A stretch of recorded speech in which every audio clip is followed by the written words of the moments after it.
ಲಕ್ಷ್ಮೀ ಹೆಬ್ಬಾಳ್ಕರ್ ಅವರ ಜೊತೆಗೆ of the record ಮಾತುಕತೆಯನ್ನು ಮುಂದುವರಿಸೋಣ. ನೀವು ರಾಜಕೀಯ ಪ್ರಾರಂಭದ ದಿನಗಳು ತಾವು ಎದುರಿಸಿರುವಂತಹ ಸವಾಲುಗಳೇನು ಮೇಡಮ್? ಬಹಳಷ್ಟು ಸವಾಲುಗಳು. ಯಾಕಂತಂದ್ರೆ ಮನೆಯಲ್ಲಿ ಇವತ್ತು ಸಪೋರ್ಟ್ ಇರಬಹುದು, ಆದರೆ ಸಮಾಜ ನೋಡುವಂಥ ರೀತಿನೇ ಬೇರೆ ಆಗುತ್ತೆ.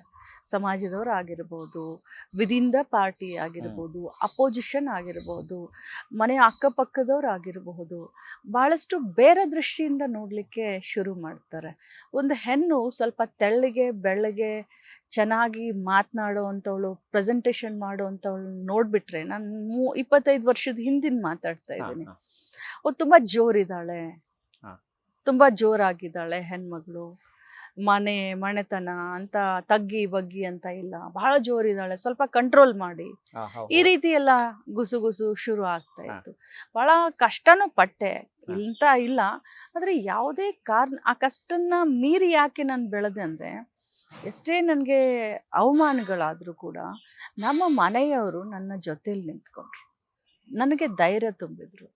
ಸೊ ಹಿಂಗಾಗಿ ಆ ಅವಮಾನಗಳನ್ನೆಲ್ಲ ಇವತ್ತು ಮೆಟ್ಟಿ ನಿಂತು ಈ ಮಟ್ಟಕ್ಕೆ ಬೆಳೆಯಲಿಕ್ಕೆ ಸಾಧ್ಯ ಆಯ್ತು. ನಿಮ್ಮ ಇಡೀ ಜೀವನದಲ್ಲಿ ಮೇಡಮ್ ಇಂತಹದ್ದೊಂದು ಘಟನೆ ಆಗ್ಬಾರ್ದಾಗಿತ್ತು, ನನ್ನ ಲೈಫಲ್ಲಿ ಆಗ್ಬಿಡ್ತು ಅನ್ನೋಂಥದ್ದು ಯಾವ್ದಾರ ಇದೆಯಾ?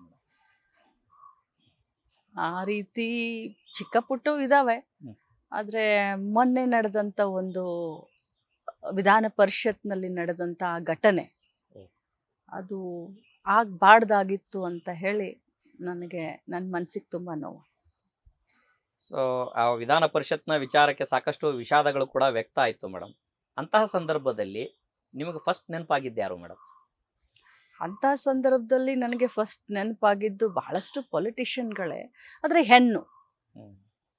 ಹೆಣ್ಣೆ ಏನಪ್ಪ ನಿನ್ನ ಜೀವನ, ನೀನು ಎಷ್ಟು ನಿನ್ನನ್ನು ನೀನು ಒಂದು ಗಂಧದ ಕಟ್ಟಿಗೆ ಥರ ತಿದ್ದಿ ನೀನು ಆ ಸುಗಂಧವನ್ನು ಬಿಟ್ಟರೂ ಕೂಡ, ನೀನು ಅಷ್ಟೊಂದು ಎತ್ತರಕ್ಕೆ ಬೆಳೆದ್ರೂ ಕೂಡ, ಒಂದು ಹೆಣ್ಣು ಅಂದ ತಕ್ಷಣ ಈ ಗಂಡಸರ ಆಡುವಂಥ ಒಂದು ಮಾತುಗಳಿದಾವಲ್ಲ, ಅಂದರೆ ನೀನು ಅಷ್ಟೊಂದು ಕಿಳರಿಮೆನ, ನೀನು ಅಷ್ಟೊಂದು ಕಸನ, ಒಂದು ಹೆಣ್ಣಂದ ತಕ್ಷಣ ಈ ಗಂಡಸರ ಎದುರುಗಡೆ ಅಷ್ಟೊಂದು ಕೀಳ, ಆ ರೀತಿ ಅನಿಸ್ಬಿಡ್ತು ನನಗೆ ಆ ಒಂದು ಕ್ಷಣ. ಏನ್ ಮಾಡ್ಲಿ, ಈ ಒಂದು ಹೇಳ್ತಾರಲ್ಲ, ಭೂಮಿನೇ ಒಡೆದು ಹೋಗ್ಬಿಡ್ಲಿ, ಸಿಡ್ಲೆ ಬಡ್ದು ಹೋಗ್ಲಿ, ಆ ಒಂದು ಕ್ಷಣ ನನಗೆ.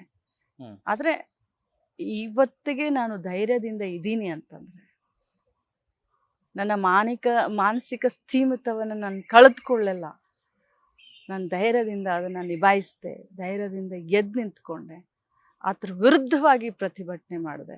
ಇವತ್ತು ನಾನೇನಾದರೂ ಸುಮ್ಮನೆ ಆಗ್ಬಿಟ್ಟಿದ್ರೆ, ಮರ್ಯಾದೆಗೆ ಹೆದರಿ ಬಿಟ್ಟಿದ್ರೆ, ನನ್ನಂತವಳಿಗೆ ಈ ಗತಿ, ಇನ್ನು ಸಾಮಾನ್ಯರ ಗತಿ ಏನು, ಅದಕ್ಕೆ ಸಿಡಿದೇಳುವಂಥ ಪರಿಸ್ಥಿತಿ ಬಂತು. ಲಕ್ಷ್ಮೀ ಹೆಬ್ಬಾಳ್ಕರ್ ಅವರ ಈ ಧೈರ್ಯದ ಪ್ರೇರಣೆ ಏನು ಮೇಡಮ್?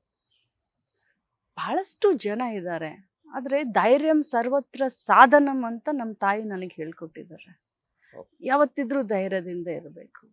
ಧೈರ್ಯ ಇಲ್ಲ ಅಂತಂದ್ರೆ ಬಹಳಷ್ಟು ಜನ ನಿಮ್ಮನ್ನ ಓಡಿಸ್ಬಿಡ್ತಾರೆ. ನಾವು ಸತ್ಯ ನಿಷ್ಠೆ ಪ್ರಾಮಾಣಿಕತೆಯಿಂದ ಇದ್ರೆ ನಮಗೆ ಆ ಧೈರ್ಯ ಬರುತ್ತೆ. ಇಲ್ಲ ಅಂತಂದ್ರೆ ನಮಗೆ ಆ ಧೈರ್ಯ ಬರೋದಿಲ್ಲ.